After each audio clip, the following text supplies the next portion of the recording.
We're going to be looking at the rotator cuff.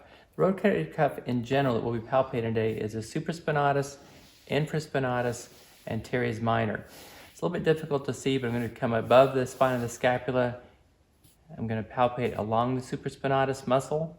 I'm going to come underneath the spine of the scapula and palpate along the infraspinatus muscle, and at the edge of the scapula, which you can see has got a little bit of a NSR here, the teres minor muscle.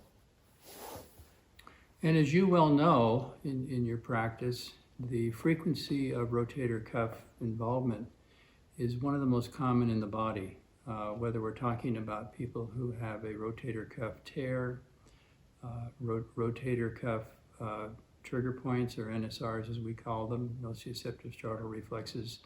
It's an area that seems to hold a lot of tension, and it's frequently bilateral. And so it's so important to be able to get this to release, because not only will the shoulder feel better after it's been released, but you may actually have some influence on the entire upper extremity, and even that could go up into the cervical spine with some additional sense of change. So Chuck's going to show us how we do that. So again, after I check for the NSRs, I'm going to have him bring his shoulders up just slightly and hold him there. I'm going to have him close his eyes so he can't see what I'm doing. I'm going to ask him not to let me press his arms down or shoulders down towards the bench. So hold here for me. And then just quickly, and you can see his reflex response.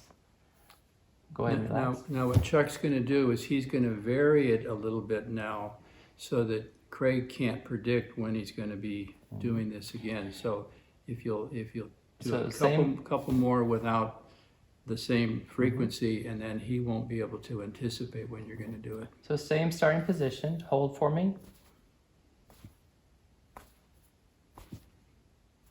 Good. And then he's double tapping, and you can sometimes even triple tap. That way you get a reinforcement of a reflex on top of another reflex.